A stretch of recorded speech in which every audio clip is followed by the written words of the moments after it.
dimanche 20h. Domingo Radio Stream sur Énergie. Deuxième invité dans notre émission. Et en plus, il est juste là. On va vous demander d'accueillir Adil Warteg. C'est le feu, salut Adil. Là vous voyez pas, mais il est rentré tel un champion. C'est genre un mec qui vient de finir son marathon, les mains levées vers le ciel. Anil est arrivé, ça y est. Salut. Mais toujours aussi beau gosse. Salut Adil, bienvenue dans notre émission. Ça fait super plaisir que tu aies accepté. Bah avec plaisir, merci de me recevoir surtout. Bah y a pas de souci, t'es ici de toute façon, c'est la famille. On avait déjà Ikilu, ça s'était très bien passé. Putain mais quelle classe quoi, genre il arrive, je sens une odeur de parfum. On n'a pas d'habit dans le studio. Il a une montre qui vaut mon salaire à l'année. C'est quoi ce mec quoi? Je suis pas sorti de la journée, je me suis fait beau pour ce soir. Wow. Tu vois, merci.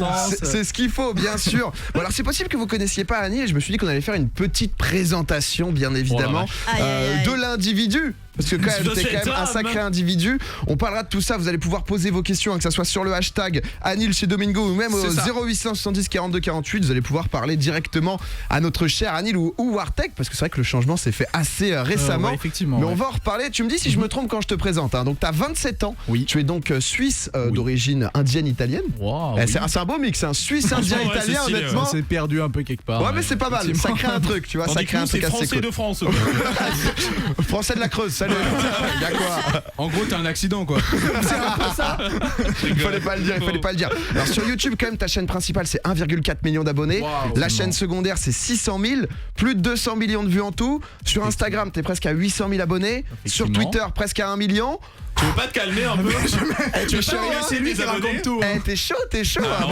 Alors on précise quand même, ça a pas toujours été comme ça. Voilà, t'es un peu le dinosaure de YouTube parce que ça fait très longtemps depuis 2009, que tu fais ça. 2009? Ouais, j'ai commencé en 2009. J'avais 2010. Si je dis pas de bêtises, c'était XBA03 non, ton pseudo. Vache, alors ça, effectivement, XBA03 tout premier, ouais. Et juste après, c'était en 2011, mais t'avais déjà la même intro. Salut à tous les gamers, c'est Warteg et bienvenue sur ma nouvelle chaîne Warteg Gaming. Ah là là là là là là, l'arrivée de Warteg Gaming. C'était en 2011. C'est une vidéo sur Code 4. 2011, ça fait déjà 7 ans. Bon, déjà avant, parce que XBA03, ça a été une chaîne que t'avais créée donc en 2009-2010. C'est ça. T'avais dû la délète pour problème de droit et tout. Alors juste, pourquoi XBA03? Juste dis-moi. Ça allait beaucoup rigoler. Alors maintenant, tout le monde sait que mon prénom est Anil et que mon nom de famille est Brancaleoni, parce que c'est ce que j'ai mis un peu partout. Bah en fait, X c'était pour extrême Brancaleoni Anil. Oh là là, mais pas nul. T'es un mec extrême. C'est ton premier pseudo ou pas? Ouais, c'était le premier. Ouais. Tiens, c'est quoi ton premier pseudo, Zank? Moi c'était LNT Zach. Rien à voir. Ok. Mais pourquoi? Mais non, attends, LNT c'était pour le côté lieutenant et mon cousin s'appelait CPT, on était capitaine et lieutenant. C'est trop stylé. Hyper chaud, mec, on c'est trop s'explique. stylé. Dites-nous aussi sur le hashtag vos premiers pseudos. Moi c'était Pablito92. Donc parce que Pierre Exhibizo, donc Pab, un petit côté hispanique. Celle-là elle est bien. On comprend mieux. Alicia, c'était quoi ton premier pseudo? Moi j'ai une giga honte, c'était mon frère qui l'avait mis, il était à fond dans sa période Bob Marley. Belchat 93. Et du coup, il m'avait mis un pseudo qui me correspond tout à fait aujourd'hui, c'était Rastalicia. Voilà, du petit Rastalicia, ça arrive. Le pire pseudo surprise. Oh là là, surprise, c'est une totale. Ah, j'étais là. C'était quoi toi, Doig, le tien? Moi j'étais fan de Final Fantasy X, du coup j'avais mis Tidus. Donc c'était t'étais fan de lui? Ouais, j'étais le mec avec le bandana et tout là. Le blond avec les grands cheveux là. Exactement. C'était Anil. Ah, le blond, j'avais cette Et il est là, Tidus, toi, surprise. Je n'ai jamais joué à Final Fantasy. Je pense que je vais me faire trucider. T'inquiète, Tim, on se comprend et c'est pas facile tous les jours. Bon, tu nous dis, Doig, en tout cas sur le hashtag les pseudos marrants. Ça spam. Bon, du coup, t'avais changé de chaîne, donc 2011, t'arrives avec Warteg. Alors, si j'ai compris, Warteg parce que tu joues à Code et Tech parce que t'aimais la high-tech. Alors, il y avait un peu un mix, mais c'est vrai que c'était plutôt le côté guerre technologique en fait. Ok, War d'accord. pour guerre et Tech pour technologie. Toi, tu voulais lancer du missile. Toi, c'était le missile Predator. Toi, t'étais dans de l'aquaticide. Si vous comprenez rien, c'est normal, c'est que vous avez jamais joué à Call of Duty. Pas de soucis. Alors, c'est vrai que comme on dit, t'as été vraiment très présent sur YouTube très tôt et surtout un youtubeur que tu connais bien, c'est Squeezie. Oui, parce effectivement. que Squeezie, quand il était un peu plus jeune, tu l'as pas mal aidé. La vidéo des 1000 abonnés de Squeezie, c'est les 24 heures dans la peau de Warteg. C'est ça. Et effectivement. En fait, au tout début, moi j'avais eu 10 000 abonnés. Squeezie devait en avoir 800, je pense, au tout début. Et en fait, il m'avait contacté vraiment un message YouTube qui n'existe plus aujourd'hui. Les trucs de l'époque. Ouais, exact. Et en fait, il m'avait envoyé un message en mode ouais, bah écoute, j'adore ce que tu fais, j'aimerais faire un truc un peu funky. Et on a décidé de faire cette vidéo là qui a fait plus de 2 millions de vues. Super cool, vous êtes restés longtemps, pote et tout. Ouais, je pense jusqu'à la période de 2013-2014 et après maintenant on se parle plus trop depuis qu'il a fait chacun fait sa vie, il y a aussi le moment où c'est normal, maintenant il a buzzé quoi.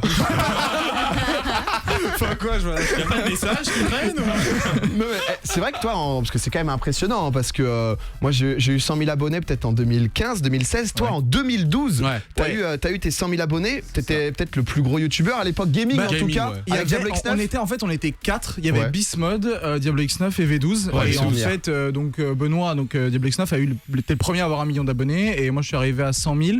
Et moi en fait, je crois de 2012 à 2013 ou 2013-2014, j'ai pris plus de 400 000 abonnés dans l'année. C'est l'année de l'e-sniping, non? Non, ça c'était après, c'était l'année de Modern Warfare 3. En fait, c'était ça a buzzé. 2012-2013, ça a été l'apogée. Voilà, on va le dire. Parce que moi, j'ai vu de la vidéo, c'était Black Ops 2, je crois à peu près. C'était le timing Black Ops 2 MW3. C'est ça. Où du coup, justement, ça doit rappeler des souvenirs à ceux qui ont vu. Mais t'as plusieurs vidéos qui ont atteint quand même 3 millions de vues. Effectivement. Donc c'est pas rien. C'était notamment les 1v1 contre Gotaga. Contre Gotha, ouais. Donc, parce que toi, ce que t'aimais avant tout, c'est le sniper. Donc c'était un peu pour ça que t'étais connu. T'as fait des. Tu faisais des montages, sniper, des gros montages où justement il faisait des -4 à droite à gauche, il tuait tout le monde. C'était ça. Et toi donc t'as essayé un peu d'amener le sniper en compétitif. Effectivement, j'avais lancé un truc qui s'appelait l'e-sniping, qui était une compète en fait avec les mêmes règles desquelles on jouait avec les mitraillettes, mais dédié uniquement au sniper, un petit peu réadapté pour essayer de montrer que même avec un sniper on peut faire des trucs cool quoi. C'était un peu ce que j'avais lancé avec les snipers. Ça avait bien marché, non ça? Ça avait bien marché parce qu'au tout début on avait fait des compètes et il y a certains jours de compètes où on faisait plus de matchs qu'en Desserto, qui était la compète classique. Moi j'avais commenté des matchs pour Anil justement à l'époque et tout. Justement, il y avait eu même à l'époque la MLG, donc ça commençait à prendre en car. MLG c'est la compétition aux États-Unis et il y y avait Wartek justement qui avait amené son concept là-bas et on commentait en anglais et tout, c'était n'importe quoi. Les Optiques avaient fait des matchs et tout. Des grosses. Tu devais être fier quand même. J'étais assez fier. T'avais 17 ans, 18 ans. Non, je suis déjà vieux, mon grand. Ah ouais? Non, il a commencé à 20 ans. Il a commencé à 20 ans en 2010. Il a 27 ans. 23. Ok, 23 ans. Ok. Ouais, c'était E-Axis, c'est ça? Oui, exactement. Si je dis pas de bêtises. Et bah bien sûr, on a suivi. On était là, on poussait aussi avec du petit kill, le snipe aussi de notre côté. C'est vrai que t'as même rejoint donc FaZe. Pour ceux qui savent pas, FaZe c'est donc en fait une team, une chaîne YouTube qui a 5 millions d'abonnés aux États-Unis. Où en gros du coup c'était tous les gens qui faisaient donc les meilleurs comme snipers du monde. C'était ça. En fait c'était la chaîne qui représentait les meilleurs snipers du monde à l'international et j'étais le premier francophone, je dirais pas français mais francophone à rejoindre la FaZe en 2013 je crois effectivement. T'as donc à un moment quitté donc en 2015 FaZe parce que voilà t'en avais un peu marre, mais c'est vrai qu'à l'époque pour se rendre compte c'était un peu on va dire qu'en France, il n'y avait pas la légitimité qu'il y a maintenant, rien que sur YouTube. On était comme des fous à l'époque. Nous, on était sur Twitter, on rageait comme des oufs. On était là, mais putain, ils ont une gaming house, c'est ça, exactement. Et donc, t'as vécu donc en 2014-2015, donc en gaming house. Donc c'est un endroit donc qui est loué, donc c'est une maison où en fait c'est réfléchi pour les gamers pour qu'ils puissent s'entraîner dans les meilleures conditions possibles. On y va à 4 ou 5 où en fait on dormait, on jouait. Et à cette époque-là, il n'y avait pas trop de staff. Vous aviez du staff ou non, on était que livré à nous-mêmes. Vraiment livré à nous-mêmes. Après, t'avais 37 ans. Donc t'étais. Ouais, je t'ai rodé, toi, tranquille. Non, mais c'était ses fils, hein, c'est une team. Il a fait une team avec ses gosses. C'est ça. Il a pas fait une team, il a fait une compétition avec ses gosses. Très grande famille, très grande famille. Ça me fait plaisir, je te le dis, moi, Adil, ça me fait plaisir. Bon, voilà, c'est vrai que tu t'es beaucoup construit sur code. Il y a un moment où, normal, comme beaucoup de choses, ça t'a un peu moins plu.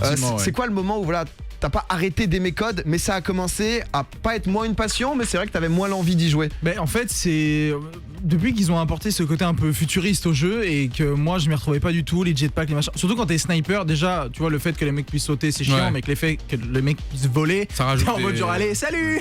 C'est vrai que quand on a aimé Call of Duty pour le côté, tu débarques en Normandie avec ton petit fusil et d'un coup, t'es un robot. Bon, c'est vrai que c'est un peu bizarre. T'as fait pas mal de trucs, du coup, sur ta chaîne YouTube. T'as fait du multigaming, t'as essayé un peu de multigaming, t'as fait du high-tech. Qu'est-ce que t'avais envie d'en faire de ta chaîne principale? Très honnêtement, en fait, ma chaîne principale, ça a été Call of pendant longtemps. J'ai essayé de faire d'autres trucs, d'autres jeux et tout. Ça a pas marché, donc j'ai fait une chaîne à côté de multigaming. C'est vrai que t'avais fait ta chaîne secondaire à l'époque aussi, Wartek à côté. Exact, et pour faire d'autres jeux et tout. Et en fait, voilà, j'étais trop ancré. En fait, si tu veux, j'avais vraiment une communauté dans la communauté. C'est-à-dire j'avais une communauté de snipers dans la communauté de Call of Duty. Et essayer de me détacher de ça, c'était trop compliqué. Parce que rien que tu jouais avec une autre arme, les gens étaient en mode, mais putain, je te reconnais plus. Mais même je jouais à c'est ça. Et même je jouais à un autre jeu qui était un jeu de tir et je jouais pas sniper. On me disait, mais non, tu dois jouer sniper. Après, c'était le moment aussi, le YouTube d'un peu avant où tout le monde était vraiment mis dans une case. Et maintenant, j'ai l'impression que tout le monde s'est un peu libéré. Où typiquement, des Squeezie aussi ont commencé par Call of Duty, beaucoup, et quasiment tous les gros youtubeurs ont commencé, enfin gaming en tout cas. Après, YouTube mettait beaucoup en avant ça, donc c'est pour ça que ça a émergé. Mais après, c'est vrai que maintenant, il y a aussi le fait que YouTube met moins en avant le gaming. C'est plus un mélange d'univers maintenant, c'est plus le côté humour mélangé au gaming, et tu vois, tout est un petit peu ensemble. Mais c'est vrai que le gaming, je veux dire, 2010-2011, il y avait que ça. Quand même, 2014, ça a été la création de ta deuxième chaîne. C'est ça. Donc au début, ta chaîne de vlog, c'est vrai que c'était très à la mode, ça a été décembre 2014. J'ai plus ma fiche, excuse-moi. Effectivement. C'était à peu près dans cet environ-là, et tu faisais donc des daily vlogs, donc qui consistaient un peu à chaque jour filmer ce que tu faisais dans ta journée et le montrer. Ouais, en fait, j'ai fait ça pendant 200 jours d'affilée, donc il y a un moment, en fait, j'en ai clairement eu plein le cul, et parce qu'en fait, tu te retrouves un dimanche, il pleut, tout est fermé, t'es en mode t'as rien à faire, je dois faire du contenu. Non, mais le terme s'inventer une vie est incroyable à ce moment-là. C'est genre, t'es en mode, tu vas trouver un truc à faire et tout, quoi. Et c'est vrai que j'ai tenté ça, déjà parce qu'il y avait peu de mecs qui faisaient ça en France, et je me suis dit, bon, on va essayer. C'était un peu un challenge de me dire, je vais sortir une vidéo par jour et recommencer ça tous les jours, quoi. T'es clairement un des mecs qui a essayé le plus de se diversifier, en tout cas, et ton contenu.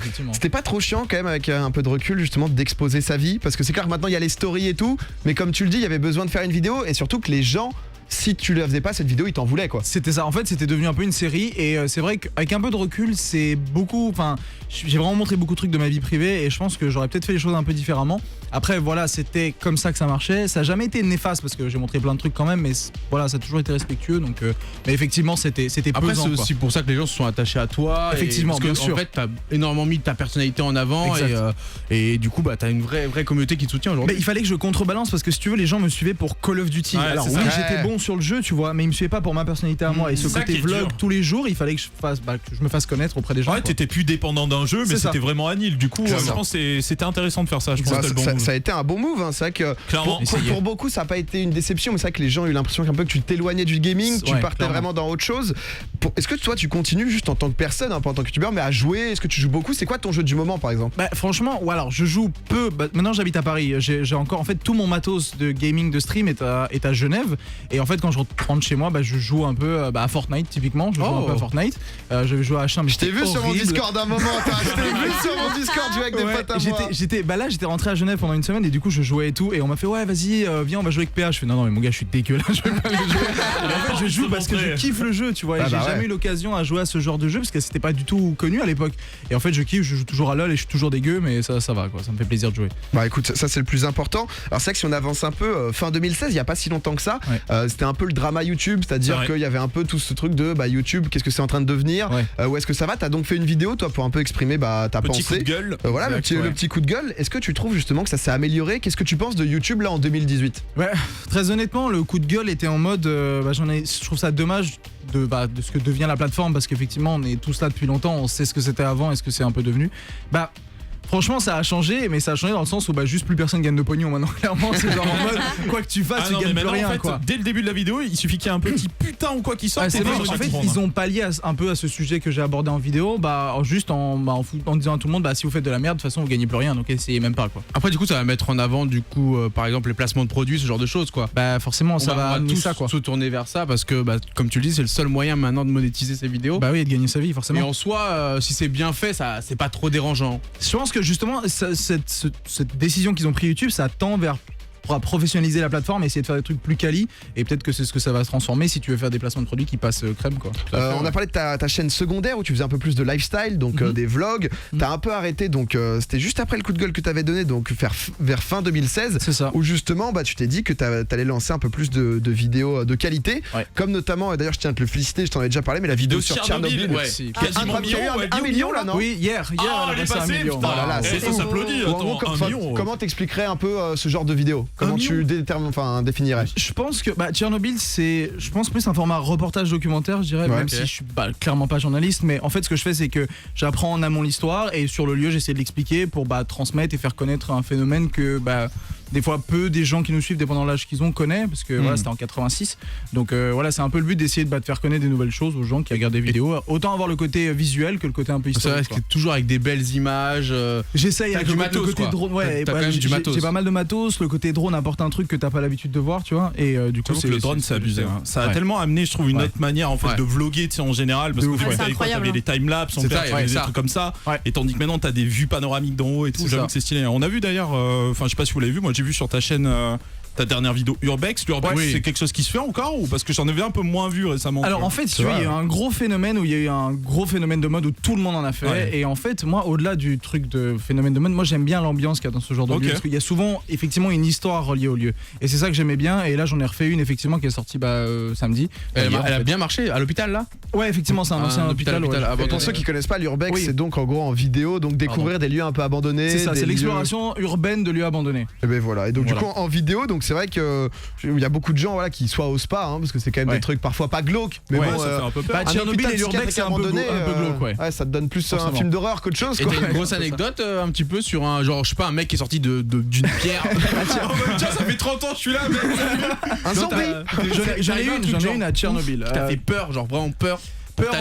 Peur non, mais Tchernobyl en fait si tu veux, bon effectivement tout est irradié, tout est abandonné depuis 30 ans, mais en fait si tu veux t'as beaucoup de chiens et de loups errants et des fois tu vois un peu les deux croisés, donc moi par exemple j'ai vu des chiens qui étaient à moitié beige, noir, gris, avec des dents longues mais genre longues de loup tu vois, et tu vois clairement que c'est pas naturel quoi. On dirait des trucs dans le film Je suis une légende là. C'est ça, c'est un peu ça. Parce que pour ceux qui nous écoutent qui connaissent pas forcément Tchernobyl, voilà, catastrophe naturelle, donc des catastrophe nucléaire, oui pardon. Naturel.